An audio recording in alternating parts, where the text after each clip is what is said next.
गरीबों के लिए कोई ऑफर है क्या? हम अपने लेवल में बच्चों को किताब कॉपी तक दे करके पढ़ाने का हमारे पास लोग होने के बावजूद भी कम से कम 5-7 बच्चों को हम लोग ईयरली सभी विषय, नॉट ओनली कंप्यूटर साइंस, हमारे यहाँ पढ़ने बच्चे आते हैं, उनकी आर्थिक स्थिति गरीब अगर उस तरह का है, रियल अगर उस चीज़ को डिजर्व करते हैं तो उनको बहुत पढ़ने में अच्छा है, ये डिजर्विंग नहीं, सही में उनकी अगर स्थिति खराब है तो हम लोग उनको वहां तक पहुंचाने का प्रयास करते हैं और इसकी कोई पब्लिसिटी नहीं करते। अपने कोचिंग इंस्टीट्यूशन में गरीब बच्चों को कंप्यूटर साइंस का फ्री एजुकेशन, फ्री किताब देंगे, बल्कि अगर कोई गरीब बच्चा इनके यहाँ आता है, पढ़ता है, इनको लग गया कि आर्थिक स्थिति उसकी कमजोर है, तो उसके सारे विषयों की किताब फ्री में मिलेगी और यहाँ की शिक्षा तो फ्री में मिलेगी।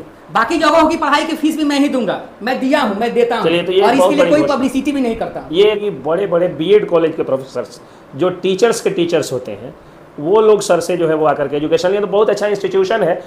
नमस्कार, जय हिंद, जय बिहार। मैं हूं आप सबका दोस्त वकील सह पत्रकार एसके पंकज। अभी मैं कचहरी जा रहा था और पिछले वीडियो में आप लोगों ने देखा कि मैंने शिक्षा व्यवस्था पर जिस तरह से शिक्षा महंगी हो गई है, वैसे में मैं एक तरह से कुठाराघात करते हुए एक वीडियो बनाया था।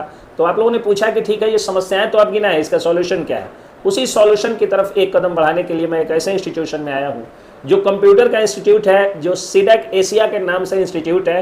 कंप्यूटर में एडीसीए हो, चाहे एडीसीएपी हो, चाहे डीसीए हो, चाहे प्रोग्रामिंग हो, चाहे लैंग्वेज हो कंप्यूटर का, चाहे बीसीए हो, एमसीए हो, उसके साथ साथ बीए, एमए, आपको जो है वो बीएससी, बीकॉम इत्यादि कोर्सेस भी यहाँ से कराए जाते हैं फ्रेंचाइजी बेसिस पे, और अपने लेवल से कंप्यूटर के सारे कोर्सेस यहाँ पर कराए जाते हैं। अगर आप इसका एड्रेस पूछिएगा तो अभी मैं मोतिहारी के चांदमारी मोहल्ले में हूँ। चांदमारी मोहल्ला में दुर्गा मंदिर रोड कहा जाता है, वहीं पे सीडेक एशिया नाम का यह इंस्टीट्यूशन है जो एक ऐसी शिक्षा दे रहा है जिसमें गरीब, अमीर, मध्यम वर्गीय सभी लोग इसमें जो है वो पढ़ सकते हैं। इसके डायरेक्टर हैं वीएन पांडे सर। तो वीएन पांडे सर, सबसे पहले तो आपका स्वागत। बहुत बहुत धन्यवाद सर आपका। अच्छा, ये बताइए किस तरह के कंप्यूटर कोर्सेस आप चलाते हैं? सर देखिए, सबसे पहले तो मैं आपको बताना चाहूँगा कि कंप्यूटर कोर्सेस को हम 17 सालों से पढ़ा रहे हैं, तो उसमें समय के हिसाब से हर बार कुछ ना कुछ नया आता है, तो उसमें हम लोग कोर्स का जो कैरिकुलम होता है उसमें बदलाव करते हैं। नाम से आप पूछेंगे तो बहुत सारे कोर्सेस हैं, लेकिन अलग अलग बच्चों के लिए उनके अकॉर्डिंग टू लेवल कहिए या अकॉर्डिंग टू क्वालिफिकेशन कहिए, उनके लिए अलग अलग कोर्सेस होते हैं। तो जैसे कि अभी हमारे पास एडीसीए चल रहा है, एडी कैप करके कोर्स हम लोगों ने लॉन्च किया है, वो है, और बाकी प्रोग्रामिंग के क्लासेस हमारे यहाँ चलते हैं। और अदर जो बाकी जो कोई बच्चा अगर एकेडमिक कहीं पढ़ाई कर रहा है, उस एकेडमिक पढ़ाई में अगर कुछ स्पेशल चीज़ उसको पढ़ना होता है तो वैसे बच्चों को हम लोग पढ़ाते हैं। और अगर मुख्य रूप से पढ़ाने की बात कहें तो कंप्यूटर एजुकेशन में लगभग जो मैक्सिमम जो प्रोग्रामिंग और एप्लीकेशन में जो सभी चीज़ों को हम लोग पढ़ाने का प्रयास करते हैं। अच्छा, ये बताइए सर कि जैसे मान लीजिए कि कोई बच्चा है जिसको माउस चलाने भी नहीं आता है, वो आपके यहाँ आए तो पूरे जीवन उसको कंप्यूटर चलाने में कोई समस्या ना हो, इसकी क्या व्यवस्था है? सर देखिए, सबसे बड़ी बात है कि बच्चे को माउस चलाना नहीं आ रहा है तो कोई बहुत बड़ा कोई अपराध ही नहीं है। नहीं आ रहा है तो ठीक बात है, नहीं आ रहा है तो नहीं आ रहा है। पिछली क्लासों में उसने एकेडमिक अपना जहाँ एजुकेशन लिया 10th तक, वहाँ तक ऐसी व्यवस्था उसको नहीं मिला तो नहीं चलाने आ रहा है। बट हमारे पास जब आता है तो हमारे यहाँ 2 घंटे की क्लासेस होती है, 1 घंटा थियरी होता है और 1 घंटा लैब होता है, और एडिशनल लैब की व्यवस्था है। तो बच्चों को एकदम हम लोग हाथ पकड़ के पढ़ाना चलाना सिखाते हैं, करना सिखाते हैं, माने डूइंग बाई लर्निंग। उसके बाद वो एक्सपर्ट हो जाता है। और हमारी कैरिकुलम ऐसी है, हमारा एक्सपीरियंस तो आप जानते हैं, शहर में पता भी कर सकते हैं, तो इन सभी एक्सपीरियंस को भी उनको फ़ायदा मिलता है। तो थियरी भी बहुत अच्छा होता है, प्रैक्टिकल भी अच्छा होता है। तो जिसको नहीं कुछ आता है उसके लिए बहुत बड़ी बात नहीं है, उसको भी आप 15 दिन में बदलाव जरूर देखेंगे।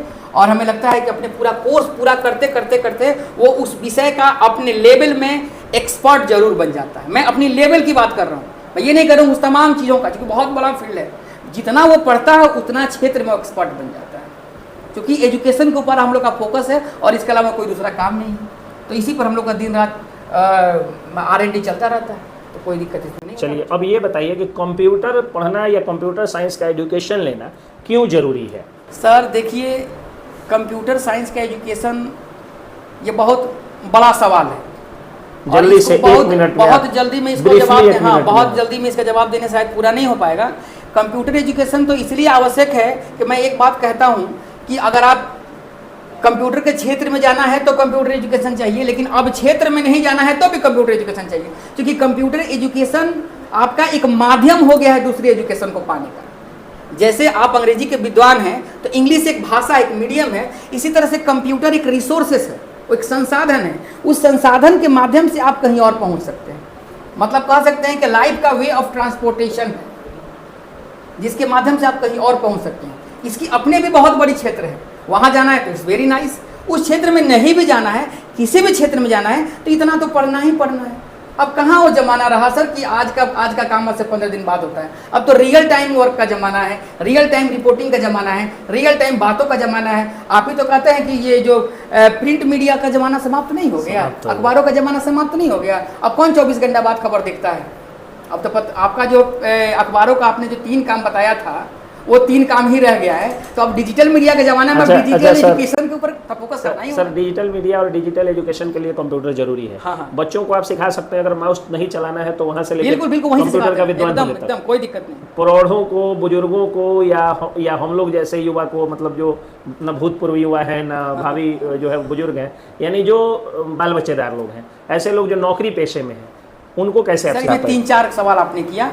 सबसे पहले तो जो फ्रेश बच्चे हैं, हमारे बिगिनर्स हैं, है ना, तो बिगिनर्स को पढ़ाना जिस लेवल के वो हैं, जिस लेवल से हैं उस लेवल से यहाँ पढ़ाई होती है। एक सवाल का जवाब हो गया। दूसरा, आपने प्रौढ़ शिक्षा के ऊपर बात किया, तो प्रौढ़ को तो हम लोग पढ़ाते हैं। अभी आप आई थी तो एक महिला बैठी हुई थी, कहीं कोई वर्किंग लेडी है और उनको अब कंप्यूटर पढ़ना अनिवार्य हो गया है। इनको विभाग ने फोर्स किया कि नहीं आपको पढ़ना है, सीखना है, क्योंकि सब जगह काम तो कंप्यूटर से हो गया, तो उनका एजुकेशन आपने देख ही लिया। और आप एक बात कहें जो कि हम लोग भूतपूर्व युवा हैं, तो भूतपूर्व युवा लोग का एजुकेशन तो मैंने दिया है, वो तो आप देखे हैं, आप उसके साक्षी बेसिक एजुकेशन सर से कंप्यूटर का हम लोगों ने लिया।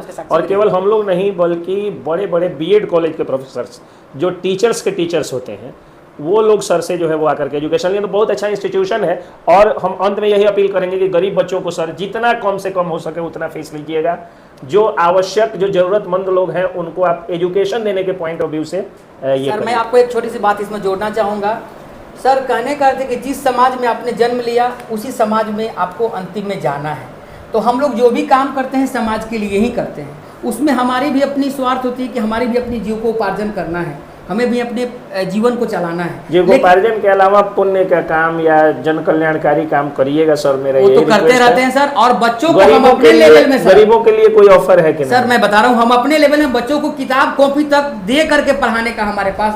चलिए, बहुत अच्छी बात सर ने बताई है। छोटे लोग होने के बावजूद भी कम से कम 5-7 बच्चों को हम लोग ईयरली सभी विषय, नॉट ओनली कंप्यूटर साइंस, हमारे यहाँ पढ़ने बच्चे आते हैं। उनकी आर्थिक स्थिति गरीब अगर उस तरह का है और रियल अगर उस चीज़ को डिजर्व करते हैं तो उनको बहुत पढ़ने में अच्छा है, ये डिजर्विंग नहीं, सही में उनकी अगर स्थिति खराब है तो हम लोग उनको वहाँ तक पहुँचाने का प्रयास करते हैं और इसकी कोई पब्लिसिटी नहीं करते हैं। चलिए, तो ये थे प्रोफेसर वीएन पांडे सर, जो कि सीडेक एशिया कंप्यूटर इंस्टीट्यूट चांदमारी मोतिहारी उसी के डायरेक्टर हैं सर। और सर ने कहा कि न सिर्फ अपने कोचिंग इंस्टीट्यूशन में गरीब बच्चों को कंप्यूटर साइंस का फ्री एजुकेशन, फ्री किताब देंगे, बल्कि अगर कोई गरीब बच्चा इनके यहाँ आता है, पढ़ता है, इनको लग गया कि आर्थिक स्थिति उसकी कमज़ोर है, तो उसके सारे विषयों की किताब फ्री में मिलेगी और यहाँ की शिक्षा तो फ्री में मिलेगी। बाकी जगहों की पढ़ाई की फीस भी मैं ही दूंगा, मैं दिया हूँ, मैं देता हूँ। चलिए, तो ये और इसके लिए कोई पब्लिसिटी भी नहीं करता। ये एक बहुत बड़ी घोषणा सर कर दी है, इसके लिए कहीं कोई दिक्कत नहीं। चलिए, बहुत धन्यवाद सर। जी, बहुत बहुत धन्यवाद सर। जय हिंद।